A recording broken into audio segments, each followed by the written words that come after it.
Hello everyone, welcome. Today we are having an episode of the Sporting Blizzard. Yay! I know it's been a little while since I did one of these, but I'm going to come back to do this weekly. I have a system, and now that I am done writing on my draft reports, I can actually get to doing this show again, which I love to do. Now first, we're going to go into basketball. I normally like to talk about football, but there's some crazy stuff going on in the NBA. And it goes with the LA Lakers. Now, I'm an LA Lakers fan, so this one I'm biased towards. And I am 100% going to be honest, I'm scared. As a Laker fan, I loved it when Kobe was on top. But when he started to fall, when he started to come down, back to earth, wasn't as good as he once was. When Father Time finally caught up to him, it was sad to see. And I'm afraid the same thing is going to happen with LeBron. He's getting older. He suffered his first big injury, which is not a good sign when you're getting older. And who is in charge? Is Rob Pelinka in charge? Is Linda Rambis in charge? Is Kurt Rambis in charge? There's so many variables going around here. I don't know who's in charge for the Lakers. And it makes me scared. I used to love turning on the Lakers game. Lakers Celtics, NBA Finals. I was invested. When Ron Artest, before he was Meta World Peace, when Ron Artest hit those shots to help the Lakers beat the Celtics, as a kid, I was jumping up and down with excitement. And now I look at the Lakers, I don't know why, I don't even want to watch them. Now when they're on the news, I am afraid to see what it's about. And right here, it's dysfunction. And it starts at the top. I thought when Jeannie Buss took full control, I thought it was going to change. I was wrong. It obviously did not change. It's only gotten worse, actually. Somehow, it got worse. And LeBron's people are involved. And I know a lot of people are going to defend LeBron. His people are involved. If his agent's on the plane, his people are involved, and he is part of the problem. Even if the Lakers are like, oh yeah, you can come on the plane, LeBron needs to be like, listen, it's players, family, coaches, whatever the normal thing is, that's that. I heard Matt Barnes talk about this on the Colin Cowherd show. And he said that the Warriors were a bit more relaxed, but because they won, they were willing to take their families with them. They were willing to help provide their families with hotels, with dinner, all that, because they were successful and they trusted the players. What have the Lakers players done to earn that trust? What has LeBron done in a Lakers uniform to earn that trust? Nothing. He might have had great success with the Miami Heat. He might have had great success with the Cleveland Cavaliers. In an LA Lakers uniform, he's done nothing. He's missed the playoffs. We're slightly better than we were the past couple years. The draft lottery helped the Lakers out. They got the fourth overall pick. Top 4 pick. That's great. You could take Jarrett Culver out of Texas Tech. You could take Darius Gallard out of Vanderbilt. Or you trade it. I'd prefer you take Culver. I like him a lot. Mostly because that Texas Tech team was really fun to watch in March Madness and easy to root for. So I cheered for him, and I like him as a player already. Make it easier. But if you're the Lakers, you have to make a move for someone now. You can't hope Anthony Davis comes here in free agency. You can't hope that Jimmy Butler comes in free agency. If I'm an agent, how am I going to sell to my star client that this organization is perfect for him? Perfect. No one knows who's in charge. The coach doesn't even know if he's going to be the head coach here for a long time. Jason Kidd might be the next guy. I don't know. LeBron might want to trade you if you don't do well. Who knows what's going to happen? LeBron tried to orchestrate, and I'm not going to say it's entirely LeBron. Rich Paul, Magic, they were probably involved in it. Probably even Rob Pelinka. But they wanted Anthony Davis, and I don't blame them. Anthony Davis is a talented player. But is he really worth what the Lakers offered? Personally, Lakers dodged a bullet. I think the Pelicans take that offer. If that was 100% a legit offer with all the first-round picks, with Brandon Ingram, Lonzo Ball, Kyle Kuzma, the Pelicans are petty. Because there's no reason you do not take that deal. Anthony Davis is a superstar. Yes. But that talent. And now you look at it. You have all that talent. And you have the number 1 pick. You get Zion Williams. Now maybe that changes if they trade Anthony Davis. The lottery balls go all over the place. Could be something completely different. Who knows? Maybe the Knicks got Zion that time. Or maybe the Bulls. Maybe the Hawks. But right now the Pelicans hold it. If the Pelicans trade Anthony Davis to the Lakers, it's going to be including that 4th overall pick. It's going to include Lonzo. And it's going to include Brandon Ingram at the least. Kyle Kuzma, I don't know if he'll get as much due to the fact he's a bit older than Ingram and Lonzo. But the one guy I think the Lakers could go for, and I'd be totally fine as a fan, Bradley Beal. LeBron needs shooters. Anthony Davis is not a shooter. Anthony Davis belongs in the paint. Bradley Beal is a good shooter. Bradley Beal is a former high pick in the NBA draft. Bradley Beal is a good shooter. Bradley Beal has played with John Wall, who has been erratic throughout his career. And then he got a chance, and he played good this year. He almost made All-NBA third team. Bradley Beal is a better move for the LA Lakers than Anthony Davis. For one, it's not going to cost you as much. You could probably get away with Lonzo in the 4th overall pick. Maybe you can pull out a deal that you don't have to include that 4th overall pick, but you're probably going to have to put Ingram or Kuzma in it. Either or, I don't know. But it starts with Lonzo.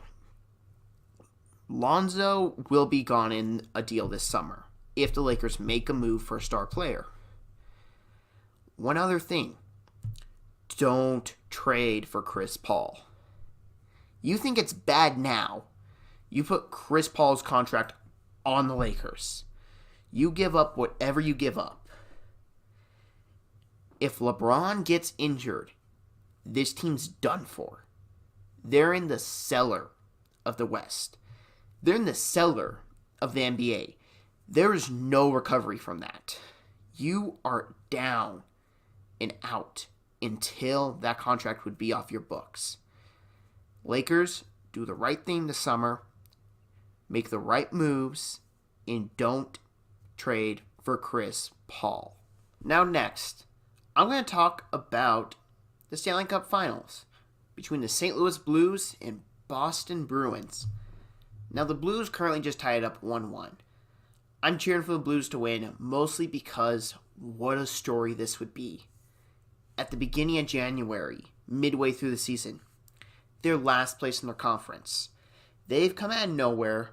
They have beaten the Winnipeg Jets, who a lot of people thought would be representing the Western Conference in the finals, maybe even win it. They beat the Dallas Stars in an incredible Game 7, when Ben Bishop nearly stole it from the Blues, but they were able to win. Then they beat the San Jose Sharks, who added Erik Karlsson, who is a good player. Well, good is actually bad for Erik Karlsson. He's a great player. Joe Thornton, unfortunately, unable to get to the finals. Maybe his last go-around. We'll wait and see this summer during free agency. But the Blues, they have a shot to make memories.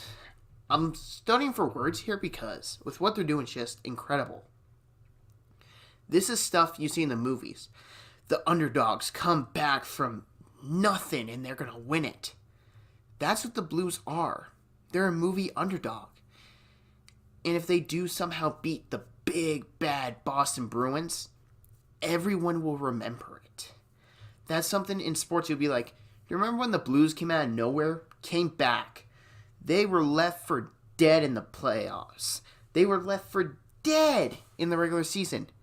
They came back and they beat the Boston Bruins. I'm not going to lie.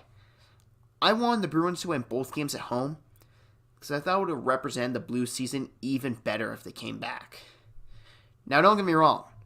If you can win a game in the Stanley Cup Finals, if you can win a playoff game, you take it. You do not take your chances. Ultimately, the Bruins are the better team. But Jordan Binnington is the key for the Blues. If he holds down the net, if he gives them a chance, they can win. Overall, I've enjoyed watching the playoffs this year, and I think they've been a lot of great games, and I just hope that the finals are just as good.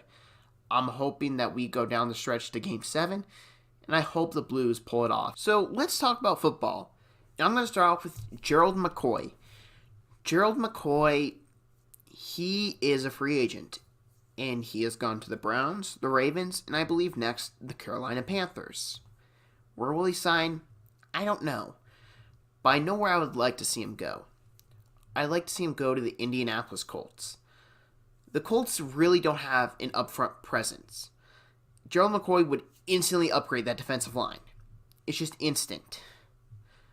Right now, I think teams can beat the Colts by running the ball down their throats. You add Gerald McCoy to that defensive line, that takes away that ability. Gerald McCoy, he'll have some off games. Everyone does. But most of the time, he's going to be one of the best defensive players on the field at all times. He did that for the Bucs. And the Bucs defense, yes, I know they've struggled, but that team has had many issues not named Gerald McCoy. Their secondary has sucked. Their linebackers have been injured. That team has had a lot of issues the past couple of years. Gerald McCoy, he was gone in Tampa. Pretty much the day the Bucs drafted Vita Vea, he was gone. He was not last in Tampa. And I think this is a great opportunity for Gerald McCoy to move on and go to a better team. And the Browns, yeah, he could go there. And playing alongside Myles Garrett would be good for him. But that's not where I want to see him go. The Ravens. The Ravens would be fun. Pairing him with the Ravens. The Ravens, let's just put it like this. They lost defensive players.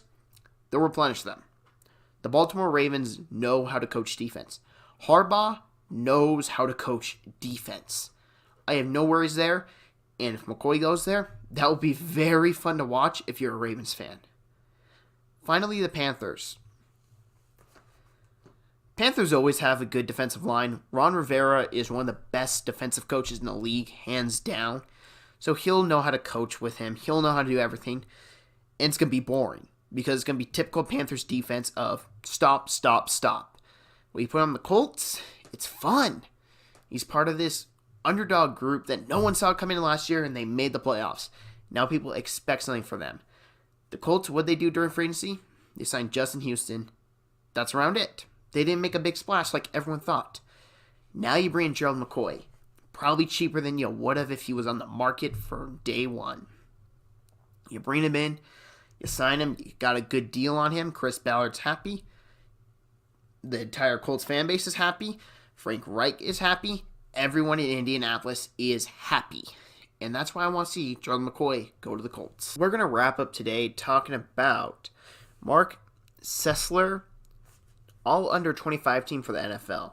And I'm going to disagree with some of these picks 100%, but that's just how it's going to go. Quarterback Patrick Mahomes. I currently get it, but as of all under 25 people in the NFL, I don't think he'll end up being the best quarterback. I think Patrick Mahomes has a lot of things going for him. He got to sit behind Alex Smith. He had Andy Reid as his head coach. He still does. He had a deep threat named Tyreek Hill, who will not be on the field most likely with how everything's going with him. You had Kareem Hunt, who is one of the best running backs in the NFL, who has also had some issues off the field, and Travis Kelce, one of the best tight ends in the NFL. Also a great offensive line, which they lost their starting center. The Chiefs have a lot of things going for them. I don't know if Mahomes will be the best as it's all said and done because he is put in a golden situation. When he's out of it, we'll have to see. Number one running back, Ezekiel Elliott. To be honest, I forgot he was so under 25. I 100% agree with that. Elliott, when he's playing, when he keeps his head on the field, when he's smart off the field, one of the best running backs in the game. Now this guy, I could understand the argument for being one, but he is two currently and can potentially be the best running back in the NFL after this year, Saquon Barkley. Barkley's ability speaks for itself. He's a natural athlete with a football player mindset, and he's going to be a great player. The third running back's Alvin Kamara. Kamara benefits from having Breeze, a great offense line, and the fact he got share reps with Melvin Gordon. I understand him being there, but it wouldn't surprise me if someone else takes over that spot this year. Wide receiver 1, Juju Smith-Schuster. There's not really anybody besides Juju you can select for that number 1 role that we know of right now. Juju has proven he can be an elite wide receiver, and I know what you're going to say, Antonio Brown on the other side of him. Watch that Jacksonville game back. Watch how they were covering him. They were not treating Juju as a second thought. They were treating him as a legit threat. He beat A.J. Boye many times, and A.J. Boye is one of the better cover cornerbacks in the NFL. Second wide receiver, DJ Moore. Again, no one you can really put up there. I'm okay with it, but I'm not going to say he is the best. Number 1 tight end, O.J. Howard. Now, Howard, I think, was going to have a breakout year this year. Do I think he's going to be a top 5 tight end? No, but I think he's finally ready to take over as this monster tight end, especially with Bruce Arians as his head coach. Offense tackles, Braden Smith and Orlando Brown Jr. Kind of hard to disagree. Offense linemen, they're usually good if you don't know their name and they're starting. That's when you know you have a good offense lineman. Offense guard, Quentin Nelson, not Williams. Yeah, I'd say he's a pretty good guard. Yeah, just watch last year. And Will Hernandez. Will Hernandez, again, I'm really excited to see how he improves this year. Center, Garrett Bradbury.